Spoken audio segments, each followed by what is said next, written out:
You got into the safety business because you wanted to protect people, but somewhere along the way the job started controlling your time, your schedule, your priorities, even your income potential. What if the expertise you've built over the years in the field can give you something more? More freedom, more control, more ownership of your future.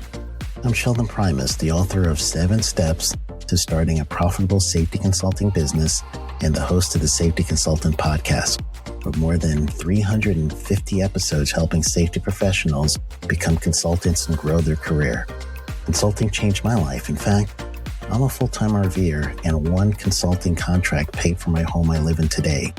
Now, I help safety professionals build their own consulting practice through bi-weekly coaching calls, accountability, and personal guidance. But this program isn't for everyone. Start with the Consultant Readiness Audit at sheldon.coach.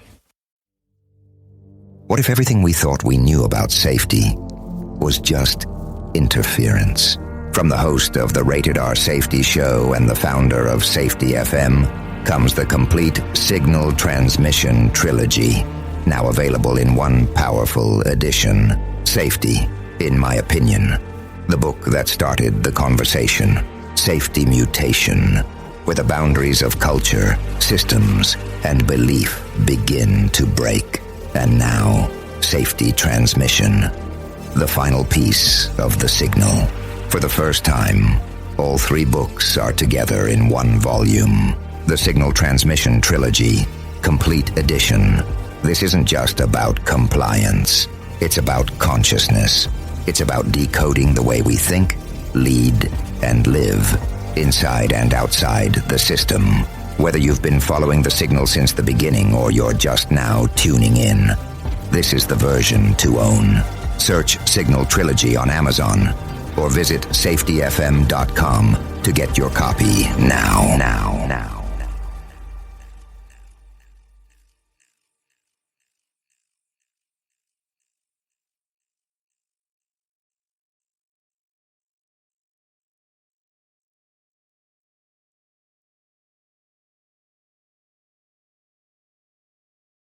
You got into the safety business because you wanted to protect people, but somewhere along the way the job started controlling your time, your schedule, your priorities, even your income potential.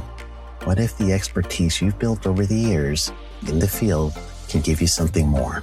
More freedom, more control, more ownership of your future.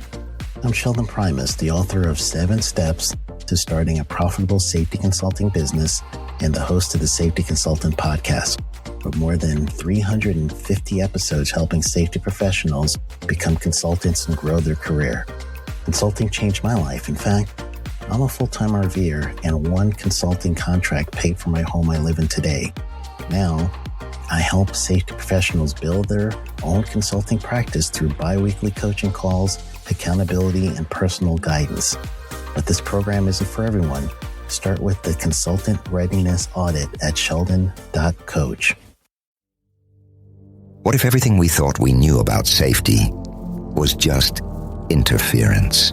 From the host of the Rated R Safety Show and the founder of Safety FM comes the complete Signal Transmission Trilogy, now available in one powerful edition. Safety, in my opinion, the book that started the conversation. Safety Mutation, where the boundaries of culture, systems, and belief begin to break. And now, Safety Transmission, the final piece of the signal. For the first time, all 3 books are together in one volume. The Signal Transmission Trilogy, Complete Edition. This isn't just about compliance. It's about consciousness. It's about decoding the way we think, lead, and live, inside and outside the system. Whether you've been following the signal since the beginning or you're just now tuning in, this is the version to own. Search Signal Trilogy on Amazon or visit safetyfm.com to get your copy now.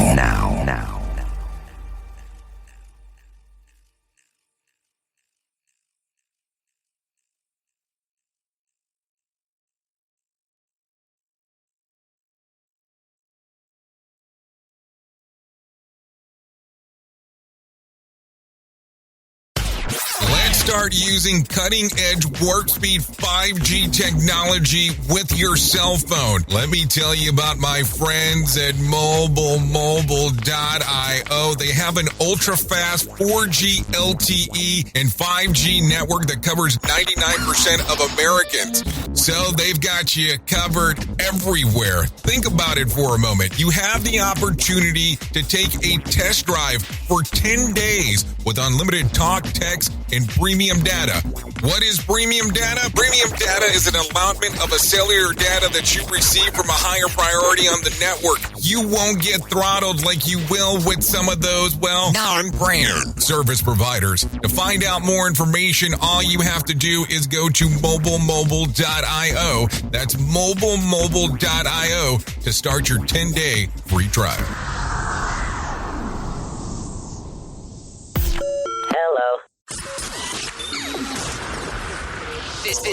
This show is brought to you by Safety FM.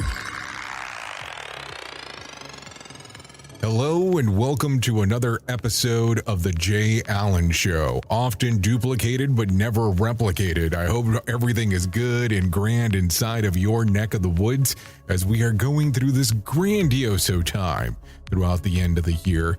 Welcome to this whole thing that we call 2021. So in today's episode, we got a lot of things going on, and I really don't want to take too long for us to get into it. So let's go ahead and get this whole thing started. Today, I have the honor and the privilege of speaking to Sarah Bond.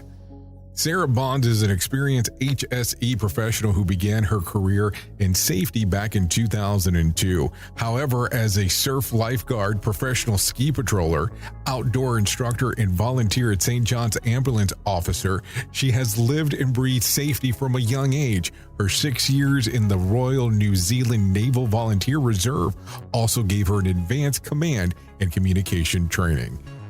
So let's not get too long into this, and let's get this whole thing started with the conversation between Sarah Bond and myself today on The Jay Allen Show. The Jay Allen Show is streaming now on safetyfm.live. You have to tell me all about it. I've been actually following your work for years now. At least that's how I feel about it. So tell me, how did it all start for you? Because I am so confused on how this whole journey started. At what point did you say, the world's going to be different because Sarah's in safety, or Sarah's going to be different because the world needs safety? How did that come about for you? Oh, it's quite random. In fact, it's very random. If you really track it back, I think probably when I started surf lifeguarding, and it was the 92-93 season in New Zealand, that I really got into it. And I got really fit. I was a medical officer because I kind of realized that I was never going to be able to keep up with the boys as far as swimming or paddling or driving out in an inflatable red boat. You knew I was going to ask next. I was like, I have no clue what that means. Yeah. And so what I did is I niched myself in medical. And then the really interesting thing is in 1994, the New Zealand Navy said that women could go to sea. And I had some friends that were also in the Naval Reserves as well as surf lifeguarding. So they said, hey, why don't you do your basic training and see what happens? And that was amazing. And I actually, there was a few other things, because from there, I was always good at speaking, and people said, oh, go do a law degree. So I did, but I kind of majored in Navy and ski patrol because I wanted to keep skiing, but I was too poor to pay for it. So I ended up, again, applying all of my medical knowledge and other things to that. And I sort of joke about being a law school survivor, but I sort of majored in Navy, ski patrol, and surf lifeguarding. And I genuinely did burn atoms on criminal law and head off to Tahoe to do patrol. I actually did 2 seasons in America, one in Maine and one in Lake Tahoe, Nevada, at a place called Incline Village. Which one did you like the best? Nevada or Maine? Well, it's interesting because I love the people in Maine. I was at a place called Sunday River, and I ended up in this place called Bethel. And I think I arrived on the 20th, and I'd been invited to 5 Thanksgivings dinner. Well, and everyone was just so welcoming and so kind. And so my best nights, there's a place called Suds Pub, and on Tuesday night they'd have Hoot Night, and everyone would be down playing bluegrass and wagon wheel, and there'd be harmonicas, and it was just crazy, and I loved that. The thing was, the snow on the East Coast is not so good. Like, I can remember days where I was standing at the top of one of the peaks with, like, my face reflected between my skis because it was so icy. Mm-hmm. Whereas over at Tahoe, like, Tahoe was interesting because I landed in Reno, which is a bit like the geographic armpit of the desert. And you got it.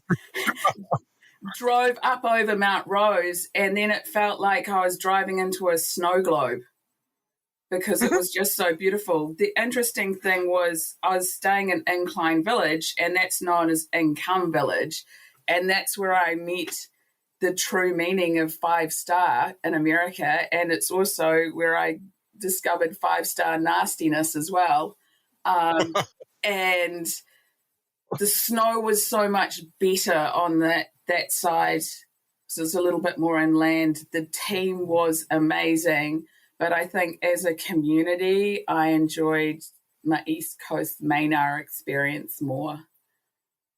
So were you expecting more like the gambling scene when you made it to Reno at that particular portion? If you don't mind me asking, when you made it to Nevada, so you get to Reno and it's like it's a different beast, especially once you get even to the airport.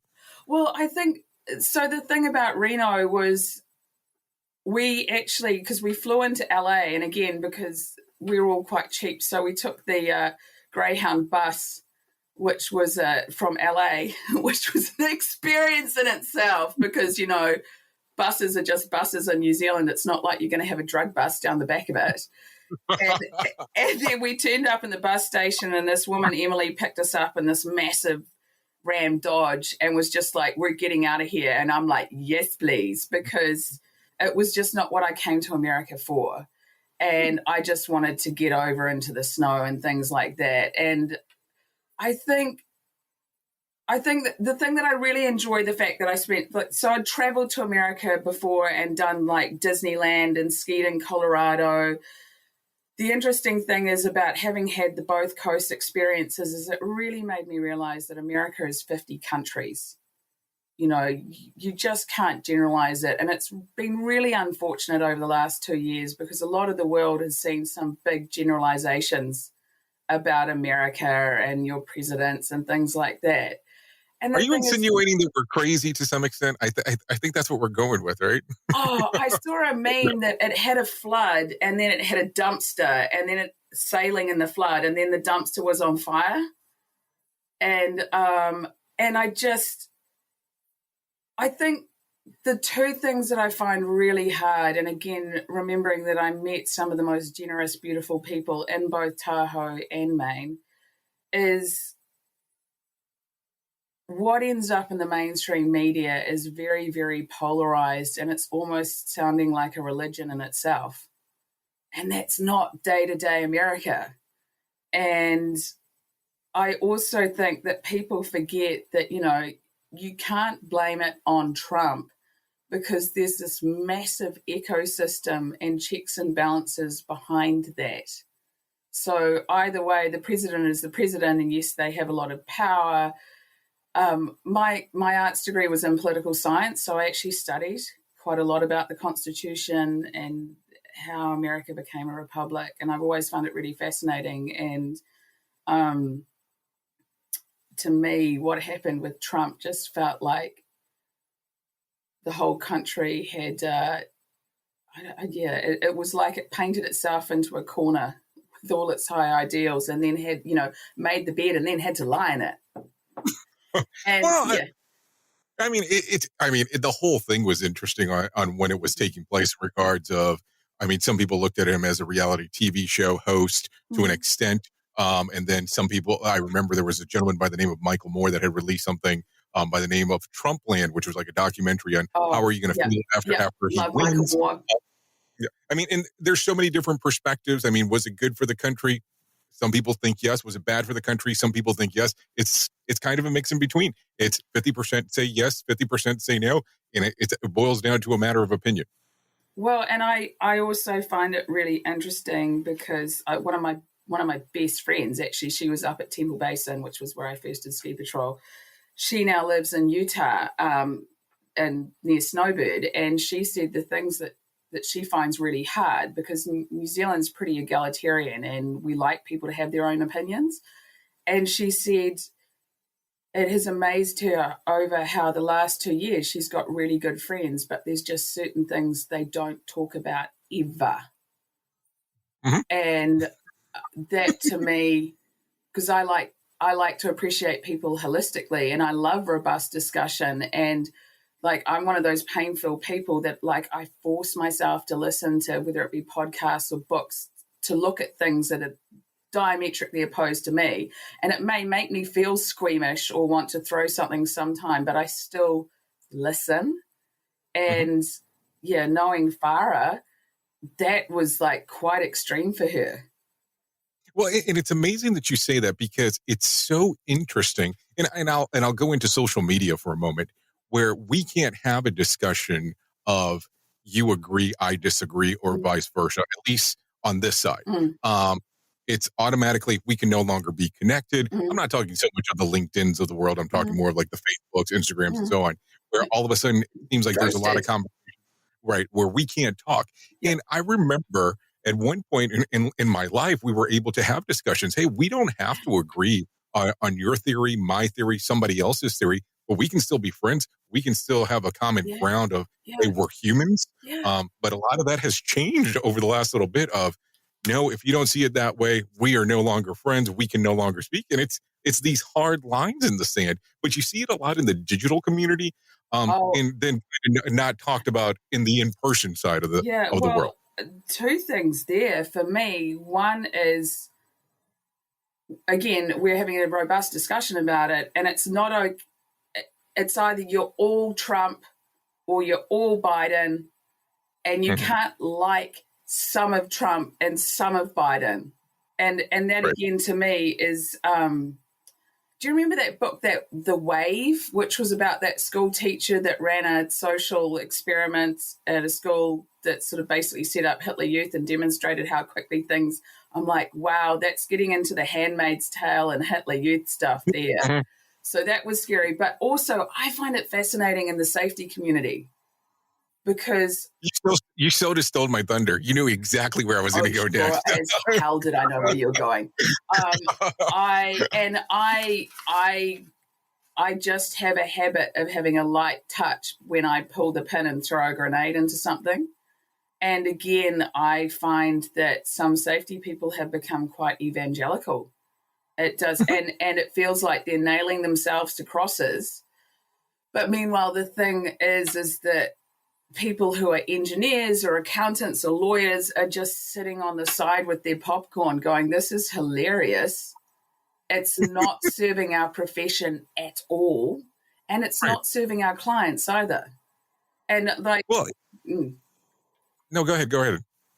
The thing I find interesting is I take my clients as is, where is. Like, I have quite a robust process for me to say I'm actually going to work with them. Like, I'm on the Pareto curve, and the fact that I pretty much got rid of 80% of my clients when I had a baby and just went, I'm only going to work with the people that I like, which was very different, because when I first started consulting, I believe I would have gone to the opening of an envelope and taken on anyone. And I get it. Believe me, I understand exactly where you're coming from. Yeah, I paid for that. I paid for that dearly. And it's that whole thing of some of my clients, meeting them where they're at and using their language. Sometimes I'm using behavioral-based tools. Sometimes I'm using control and command, traditional safety. Sometimes I'm using leading edge, like some work I'm doing with Nipun Anand and Novelis is leading edge safety 2 hop stuff, which is quite amazing. But the thing is, I'm more than happy to shift gear if it's going to move me that 1% closer to where I need my client to be. This is The Jay Allen Show. Have you ever wanted to focus on your wellness but didn't know what to do? Well, now it's the time to reset your wellness with Wellness Reset. They provide wellness coaching to individuals who struggle with losing weight or integrating wellness into their lives due to emotional eating, stress, feeling overwhelmed, and fatigue. If you've been looking for one-on-one coaching and take a deep dive into your habits, thoughts, and patterns of behavior and all that drives your choices to achieve your ultimate wellness, you can work with Wellness Reset right now. They have also group coaching available. Book a webinar for your team or join a small group of like-minded individuals to deepen your wellness journey. To find out more information, go to AlessaMorgan.com. That's AlessaMorgan.com and start with your Wellness Reset today. Hey, are you tired of hanging around and talking about safety in a boring kind of format? Well, I got something for you. If you haven't hung out with us yet at safetyfm.com, I'm going to encourage you to do so. Yeah, if you come out to Safety FM, you can come hang out with all kinds of safety professionals. Some are safety professionals, some are just people that are talking about safety. But we want to do it in a format that makes it fun and entertaining. If you're kind of trying to figure out what the FM portion is, well, we're a radio station and also a podcast network. You can come out, hang out, listen to my show, The Jay Allen Show. You can listen to Todd Conklin with the pre-accident investigation, Blaine J. Hoffman with the Safety Pro, the Hop Nerd, Sam Goodman, just to name a few on what can be found on the station. Different things for different people, trying to bring safety in an entertaining form. SafetyFM.com. Go to the website, download the app, and carry it with you all day long. SafetyFM.com. We'll be waiting for you. And we are back on The Jay Allen Show on Safety FM. Well, and that's funny that you mentioned that, because a lot of people are so hesitant of realizing that some of the stuff that can be done in the world of safety are bolt-ons. And you have to really meet people where they're at and say, let's do an addition to, opposed to, oh no, hostile takeover, get rid of that stuff. Let's start off. I mean, and some people invested hundreds of thousands or millions of dollars into some of these programs. And all of a sudden you walk in and go, no, get rid of the whole thing and let's start off from scratch. It's not going to be what they want to do. Now, you did jump ahead because apparently you must have exactly where I'm leaning. So let me go with this real quick. So I did notice that you are doing stuff with Nippon. Where did the change come about? Because I noticed you were doing your own thing, and then all of a sudden it was like, ta-da! And I was kind of intrigued, because I'll tell you, he had recently released something that I was very intrigued about, that we had an interview a few months back at this particular point. Is that what got you excited about what was going on, or why the transition? Oh, so I think Daniel Hammerdale did an Art of Work presentation, and I think about 2012, 2013 in New Zealand. It's kind of cool because there are so many big names that come to New Zealand and sort of use us as their training petri dish. And they get all their feedback. And so the thing is, we've had phenomenal people. Like we've had Todd Conklin came and spoke. And who's that guy? I'm not familiar with that guy. Oh, I think you are. I think Todd's amazing. Todd's brain, I wish I could download it, to be honest. The thing with Nippon is he did this presentation in New Zealand. It actually happened in lockdown last year on the Costa Concordia. And he did it for all of the New Zealand Institute of Safety Management. Interesting in New Zealand because we only have one. Oh, well, actually, no, there is NZ Risk and there's a Safety Society, but NZISM is the main one that people tend to belong to, because that's another thing I notice in America, people getting, it's like I think Linda F. Martin talked about the sneetches. My belly star's better than yours because I've got different letters. And again, I'm just like, such a waste of energy. Anyway, Nippon did the Costa Concordia, and because I'd been in the Navy, I started throwing just things through to him on LinkedIn. And it's interesting because I took a career break. I'd been very young and I'd been a GM HR health and safety, and I just looked in the mirror one day and said, I can't do this. So I went back to Temple Basing as a hut custodian because I wasn't fit enough to do patrol. And then I ended up working for the Department of Conservation. And then I decided to be a travel writer. And the thing about travel you did that for a writing... You did that for a long time, though. You did that for like almost 12 years. The travel writer. I'm still doing bits of it on request. Like it's sort of like I don't know. In careers guidance, we talk about it being a portfolio career. So I kind of joke about how I've got my steel caps for safety, I've got stilettos for HR, and then I still do the travel writing on the side. But the thing about the travel writing is it gave me the ability to be irreverent and quirky and cheeky instead of that more formal legalistic view. And actually, this is another thing, though.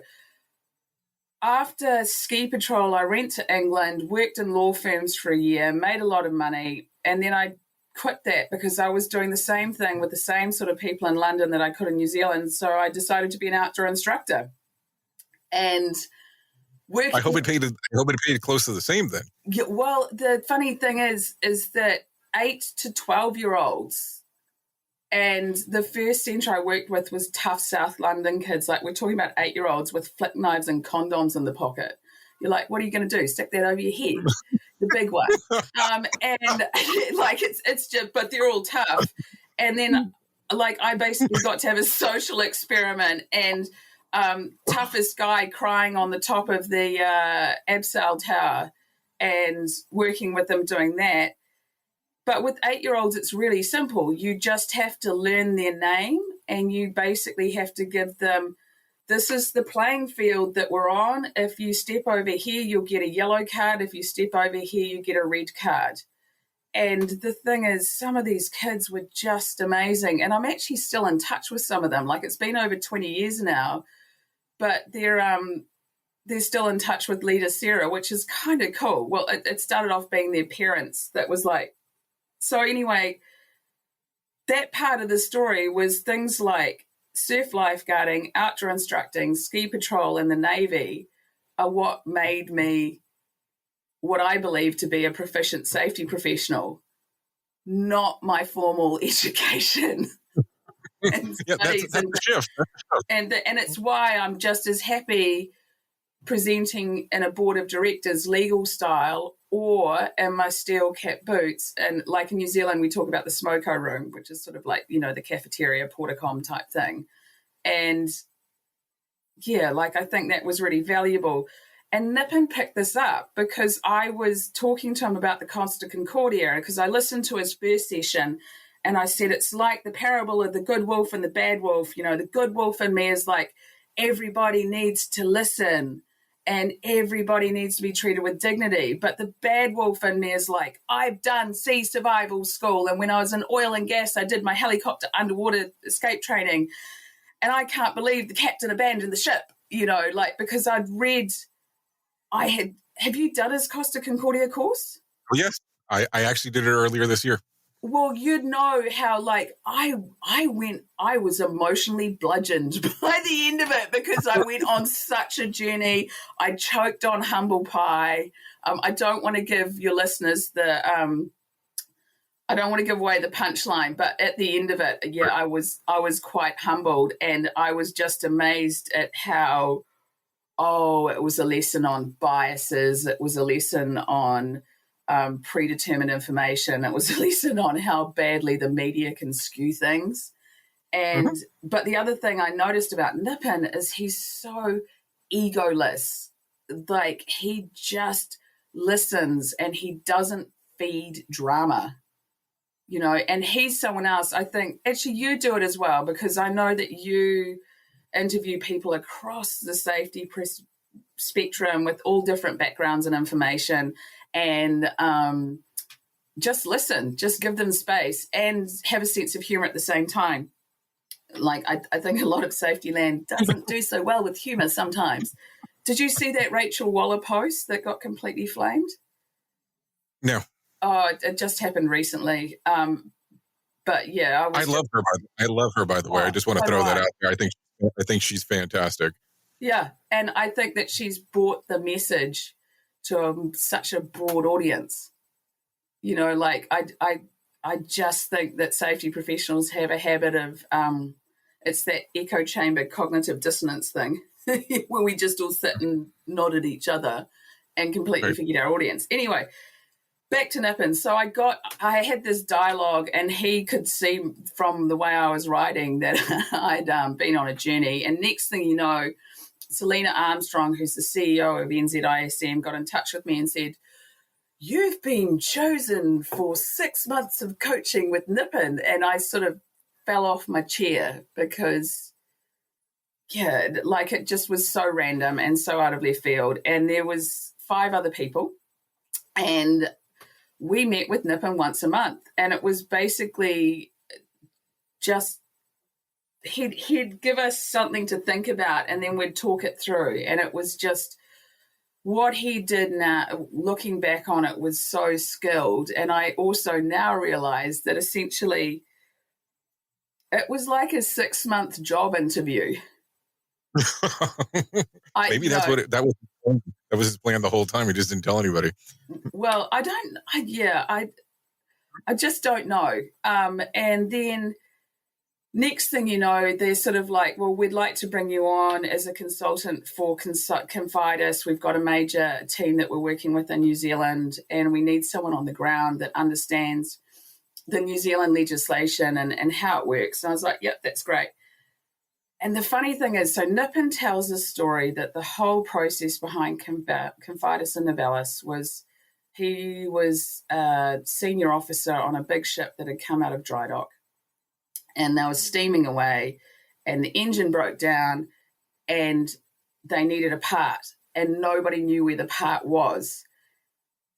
And it was this junior rating, like this lowest on the totem pole, that went, "Oh, look, here it is, I'll fix it for you." And it really started Nippon thinking, because of he's a very deep thinker, like blue sky, crazy, like just how he connects things and puts them together. And so that was where he thought, you know what, we've just got to get better at respecting people for their technical knowledge and making sure that we bring them in and we listen to them. So the interesting thing is that now on that team, I feel like the lowest ordinary rating. But Really? But the interesting thing is this team gives me space to have an opinion and give feedback. And because, so there's Nippon, and of course, you know, he's a master mariner that's done some huge investigations in the North Sea and has his PhD, and he's the entrepreneur, like Einstein thinker. Then there's another guy called John Moore. So John Moore was also a master mariner that sailed container ships around the Pacific. And then his last job, he was in Qatar, coordinating the Shell oil container ships through the Suez Canal. Like that sort of world is just a different planet to what I can imagine down in Cromwell. And then there's another guy called Pedro Ferreira, who he is part of Nottingham University, and his mind is like the Matrix. So he is amazing with AI analysis in both a qualitative and quantitative sense. And so I'm sitting there in meetings with these 3 guys, seeing how they manage their project timelines, how they develop documents, how they manage stakeholders. Hang on, I'll tell you just a second. My dog is making a bed for himself under the table, and I just I could hear it. It's perfectly fine. It's fine. Are you sure? What? Yes, I'm sure. Dog? Oh, there you are. This is what people need to know. Everything's normal. Yeah, I'll introduce you. This is Tusset. He's my dog. And you can go tinkle out the door. So when you get to sit there and you get to see this, and you did describe Pedro as actually being part of the Matrix when it's all said and done, what are you seeing? How are these conversations going? And are you looking on as a spectator, or are you jumping in? I'm actually jumping in, and that's my point about this team, is they live their values, and the fact that,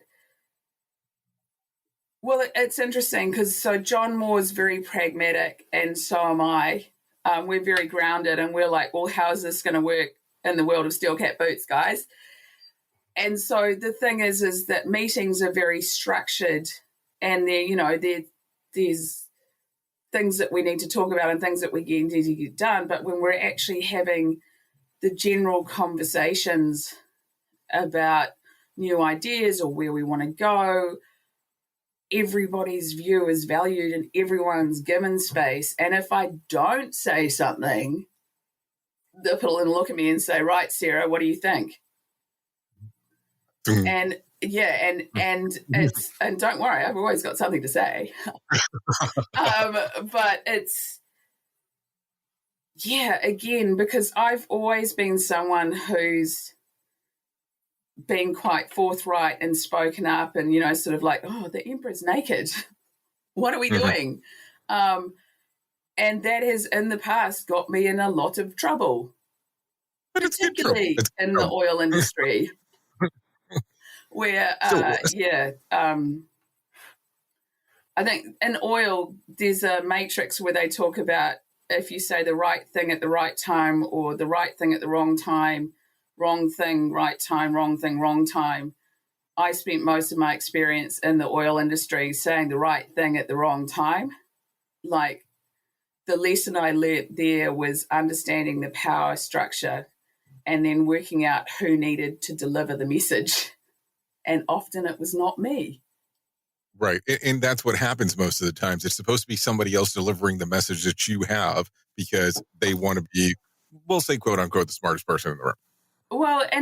It's just not even that. It's just, this was a long time ago and I know things have evolved from then. But like for me, I just feel like I'm on fertile soil because I'm allowed to deliver my own message with this team. And that's so important. And the thing is that when you don't have that and you're accustomed to the other side or you're not able to share your own messaging, it's such a world of difference. And so now that you've had this general feeling, and keep in mind, you've been doing your own thing for a period of time. But now you're inside of this room where you're looking at these other people and you're able to speak in there, which is important. Is this what you're going to stick with? Are you going to stick with, it's fascinating because of, the thing is, I'm applying. So, like, my professional goals in January this year, which is about right when I started on my journey with Novelis, was to listen deeply and stay curious for that little bit longer. And this has affected me across my life. This works really well with a 6-year-old, which I happen to have. And all of my clients, like my relationship, I had this amazing meeting with the team yesterday and we ran through, look, I've got all my little Lego people here. So this is me. And then I had all my people that were Lego people and we ran through a scenario. But then they're like, Sarah, But hold on. Let's make sure we're explaining this for the people that are listening. Oh, sorry. They're little Lego people that she's popping up that are fully dressed in formal attire. Yeah.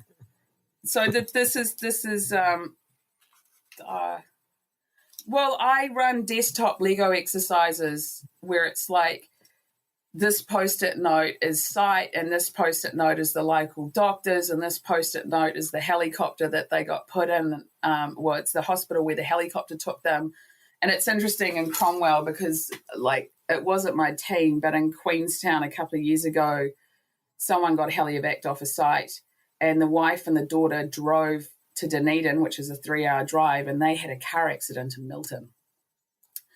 And the thing is, like Sydney Decker always talks about secondary victims, and that to me was the most poignant example of that, of like when someone's injured, you need to look at the whole ecosystem and support everyone to stay safe. And the thing is, so we're running through the Lego scenario about who would go where, who would help get the family to Dunedin and who was going to notify WorkSafe, which is, our example, our version of OSHA and all the rest of it. And then at the end of that, the team said to me, well, we've got something to tell you. And I'm like, oh, yeah. And they're like, well, we had a near miss that was quite serious and we ran our own learning team. And for me... Yeah, and it was because I've been working with them for quite a while, and they had the note, they'd done it over 2 sessions. They'd had their marinate time, and they'd come up with a report and the recommendations. And they were so proud that they'd done it all themselves and that the team had the psychological confidence to do it and to speak. But the thing is, they didn't need me. And, like, for me, it was just amazing. Like, it was I was just so proud and so happy. But the thing is, there's no way, 5 years ago, I would have let that happen. It's like, no, command and control, I'm your safety person, I have to be there. And it's all because of the work with Nippon that the whole relationship's changed. And it's so important to be able to have that change inside of your life. It's like that breakthrough moment that you didn't know you were looking for that has occurred, because all of a sudden, like you said, 5 years ago, not something that you would be willing to give up. And all of a sudden, it's kind of, I'll say, that proud parent moment, if I may. Yeah. Where it's like, look at them. That, number one, they were able to do it. And number two, you didn't feel like, oh my God, I had to be there the whole time. It's like the first time you let your kid go drive the car by themselves. You're kind of freaking out, but it's still one of those things that once you find out they came back fine, it's important. Well, and it's letting go of your ego. And I think the most interesting thing for me is, if you look at the first 10 years of my career, I knew the solution and could tell you what you needed to do before I even knew what the problem was. The big thing with Nippon is I've been learning to work out what is the problem. And it's often the weak signals that lead you to the problem, not the big glaring gorilla, the basketball playing gorilla thing that you see first of all. And but it's very humbling, and I have to park my ego at the door. And because that's the other thing is, like, I often think that law school was an impediment, because you can be... Why is that? Because you can have very black and white thinking. You can be very adversarial. Like, again, I did a lot of debating and impromptu speaking through university and high school and things. And, like, I'm happy to debate either side of a topic, but there's this real challenge that you gain your positional power through being technically right.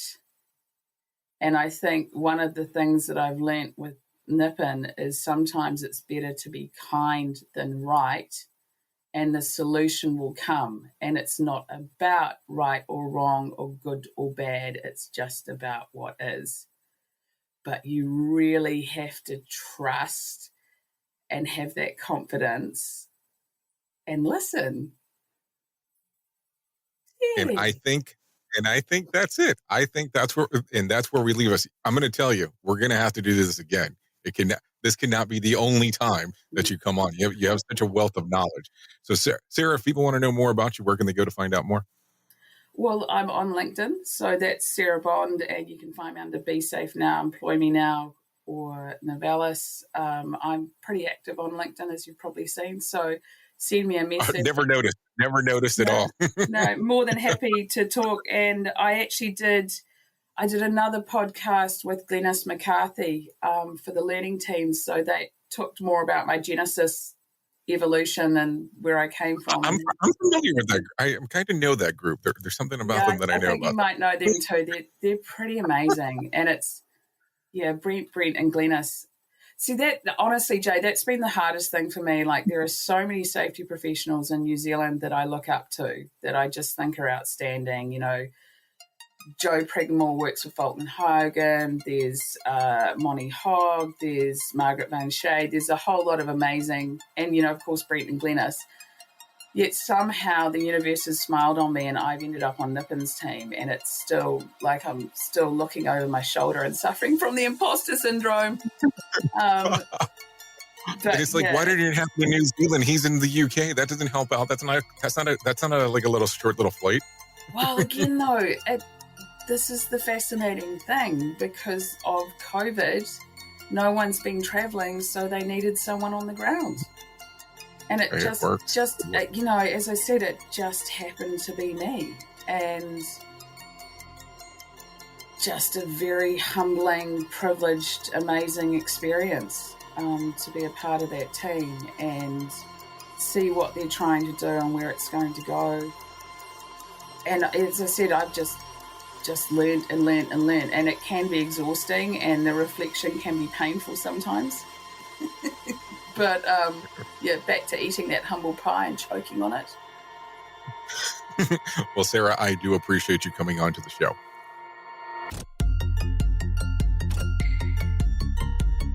Want more of The Jay Allen Show? Go to safetyfm.com.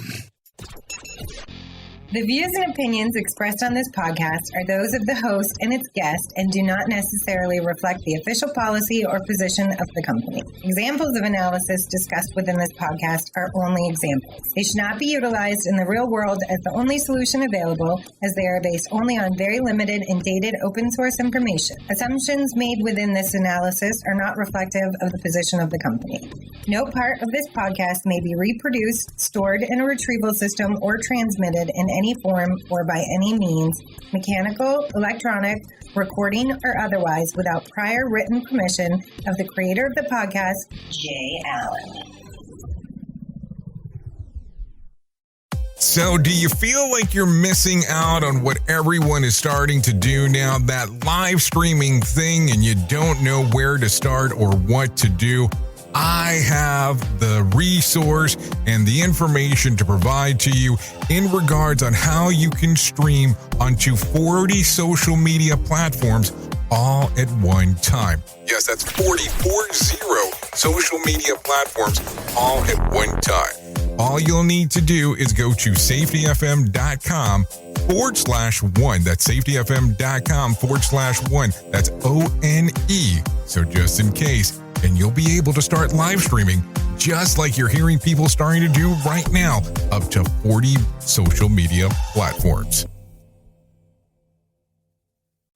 You got into the safety business because you wanted to protect people, but somewhere along the way, the job started controlling your time, your schedule, your priorities, even your income potential. What if the expertise you've built over the years in the field can give you something more? More freedom, more control, more ownership of your future.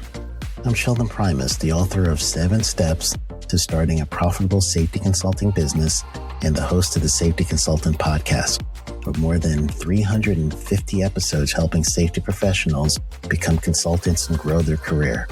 Consulting changed my life. In fact, I'm a full-time RVer, and one consulting contract paid for my home I live in today. Now, I help safety professionals build their own consulting practice through bi-weekly coaching calls, accountability, and personal guidance. But this program isn't for everyone.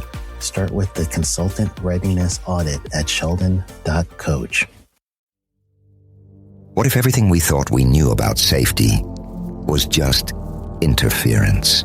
From the host of the Rated R Safety Show and the founder of Safety FM, comes the complete Signal Transmission Trilogy, now available in one powerful edition. Safety, in my opinion, the book that started the conversation. Safety Mutation, where the boundaries of culture, systems, and belief begin to break. And now, Safety Transmission, the final piece of the signal. For the first time, all 3 books are together in one volume. The Signal Transmission Trilogy, Complete Edition. This isn't just about compliance. It's about consciousness. It's about decoding the way we think, lead, and live, inside and outside the system. Whether you've been following the signal since the beginning or you're just now tuning in, this is the version to own. Search Signal Trilogy on Amazon or visit safetyfm.com to get your copy now.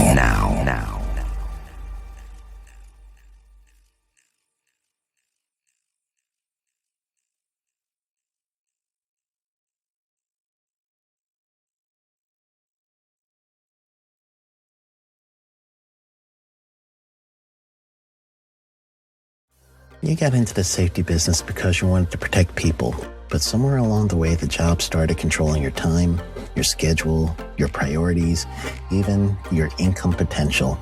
What if the expertise you've built over the years in the field can give you something more? More freedom, more control, more ownership of your future. I'm Sheldon Primus, the author of 7 Steps to Starting a Profitable Safety Consulting Business and the host of the Safety Consultant Podcast, with more than 350 episodes helping safety professionals become consultants and grow their career. Consulting changed my life. In fact, I'm a full-time RVer, and one consulting contract paid for my home I live in today. Now, I help safety professionals build their own consulting practice through bi-weekly coaching calls, accountability, and personal guidance. But this program isn't for everyone. Start with the Consultant Readiness Audit at sheldon.coach. What if everything we thought we knew about safety was just interference? From the host of the Rated R Safety Show and the founder of Safety FM comes the complete Signal Transmission Trilogy, now available in one powerful edition. Safety, in my opinion, the book that started the conversation. Safety Mutation, where the boundaries of culture, systems, and belief begin to break. And now, Safety Transmission, the final piece of the signal. For the first time, all 3 books are together in one volume. The Signal Transmission Trilogy, Complete Edition.